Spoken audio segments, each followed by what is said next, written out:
এই সীমান্তবর্তী এই জেলাটির খুব পাশেই আমাদের এই যাকে আমরা পালাতে বাধ্য করেছি সেই আপা কিন্তু আপনাদের সীমান্তের পাশেই রয়েছে। উনি সীমান্তের পাশে থেকে মাঝে মাঝে আমাদেরকে ভয় দেখান, উনি নাকি টুপ করে উনি নাকি ঢুকে পড়বে।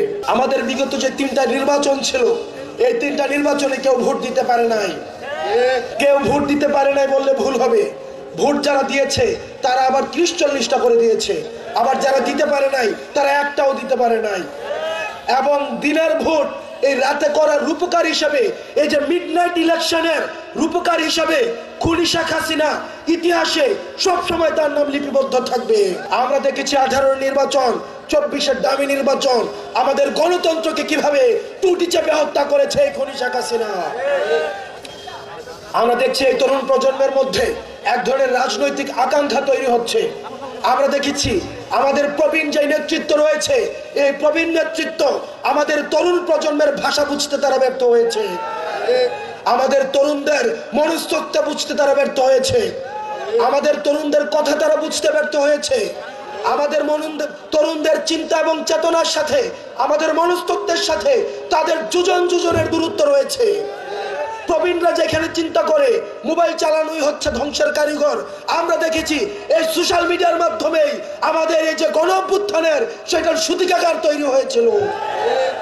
প্রিয় সহযোদ্ধা, আপনাদেরকে মাথায় রাখতে হবে আমাদের তরুণ প্রজন্মের মধ্যে যে রাজনৈতিক সচেতনতা তৈরি হয়েছে, যে অকটু ভয় আমাদের মধ্যে একটা নেচার তৈরি হয়েছে, সেটা আমাদেরকে ধারণ করতে হবে, সেটা আমাদেরকে ধরে রাখতে হবে। প্রিয় সহযোদ্ধা, আপনারা দেখেছেন আমাদের প্রবীণ যে রাজনীতিবিদরা তারা ছিলেন আপোষকামী।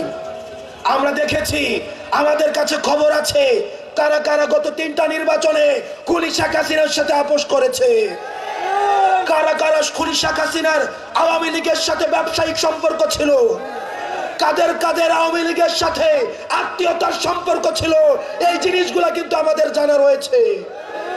সুতরাং আপনারা যারা আওয়ামী লীগের বিচার বাদ দিয়ে আওয়ামী লীগের পুনর্বাসনের জন্য চিন্তা করছেন, আপনারা এই তরুণ প্রজন্মের সাথে আপনারা দালালি করছেন।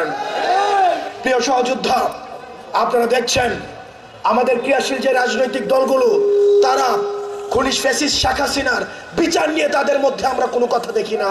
আগামী নির্বাচনে আওয়ামী লীগ থাকবে কি থাকবে না সেটি নিয়ে তাদের মধ্যে আলাপ আলোচনা হচ্ছে, কিন্তু আওয়ামী লীগকে কিভাবে নিষিদ্ধ করা যায় সেটি নিয়ে তাদের মধ্যে কোনো আলাপ আলোচনা নাই। কারণ তাদের মধ্যে ভোট ব্যাংকের চিন্তা রয়েছে, তাদের মধ্যে আওয়ামী লীগের ব্যবসার চিন্তা রয়েছে, আওয়ামী লীগের পুনর্বাসনের মধ্য দিয়ে আওয়ামী লীগের ব্যবসাগুলোকে তারা দখল করতে চায়, আওয়ামী লীগের রাজনৈতিক কাঠামোকে তারা দখল করতে চায়।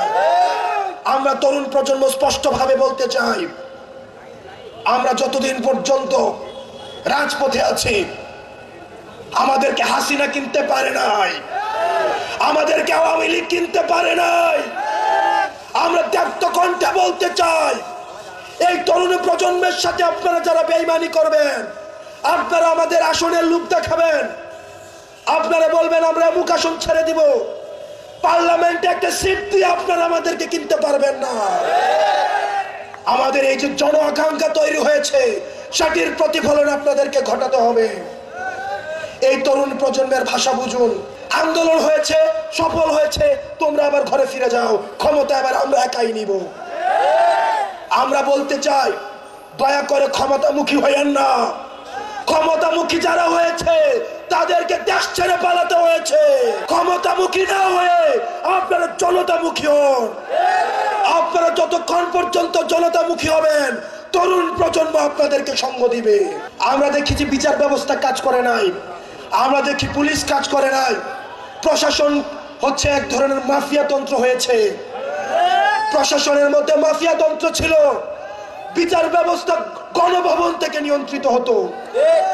আমরা এই তরুণ প্রজন্ম প্রশাসনিক সংস্কার চাই, আমরা এই বিচার ব্যবস্থার সংস্কার চাই, আমরা নির্বাচনের সংস্কার চাই। আমরা যদি নির্বাচন কমিশন, আপনারা দেখেছেন নির্বাচনের আগের রাত্রে ওসিকে কিভাবে কিনে ফেলা হয়, ইউনুকে কিভাবে কিনে ফেলা হয়, ডিআইজি রেঞ্জকে কিভাবে কিনে ফেলা হয়। আপনারা শুধু নির্বাচন কমিশনের সংস্কার দিয়ে আপনারা কি করবেন, আগের রাতে ওসি তারাই থাইকা হচ্ছে ভোট ডাকাতি করবে। সুতরাং পুলিশের সংস্কার প্রয়োজন, পুলিশকে গণমুখী হতে হবে। আমরা পুলিশ ভাইদেরকে আহ্বান জানাবো, আমরা আপনাদের ত্যাগ তিতিক্ষাকে সম্মান জানাই।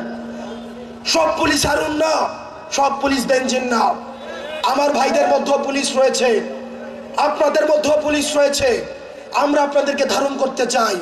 দয়া করে আপনাদেরকে অনুরোধ করব, হাসিনার পথকে আপনার অনুসরণ করার প্রয়োজন নাই, আপনারা ক্ষমতা কাঠামোকে অনুসরণ করার প্রয়োজন নাই। আপনারা যে শপথ নিয়ে মানুষের সেবা করতে এসছেন, আপনারা সেই সেবাটি করুন। আপনারা যদি মনে করেন কোন রাজনৈতিক দলের দালালি করবেন, তাহলে আরুনকে যেভাবে দেশ থেকে পালাতে হয়েছে, বেনজিরকে যেভাবে দেশ থেকে পালাতে হয়েছে, জনগণ যেভাবে ছুঁড়ে ফেলেছে, তাহলে কিন্তু আপনিও সেই কাতারে লিপিবদ্ধ হবেন। পুলিশ এবং জনতা আমরা ভাই ভাই। এই দেশটা যদি ধ্বংস হয়ে যায়, এই দেশটা যদি নষ্ট হয়ে যায়, আমাদেরকে ভোগ করতে হবে। সুতরাং এই দেশটাকে আমাদের ঐক্যবদ্ধভাবে রক্ষা করতে হবে। পুলিশ প্রশাসনকে আহ্বান জানাবো, এই দেশে একদল যাবে, আরেক দল আসবে, ক্ষমতা কাঠামোর পরিবর্তন হবে, কিন্তু আপনারা কিন্তু থেকে যাবেন। আপনাদেরকে জনগণের প্রতি আপনাদের কমিটমেন্ট, কোন রাজনৈতিক দলের প্রতি আপনাদের কমিটমেন্ট নাই। সুতরাং জনমুখী হন, কোন রাজনৈতিক দলের মুখী হইয়েন না। রাজনৈতিক দল আপনাকে সেফ দিতে আসবে না, জনতা হচ্ছে আপনাকে সেফগার্ড হিসেবে পালন করবে।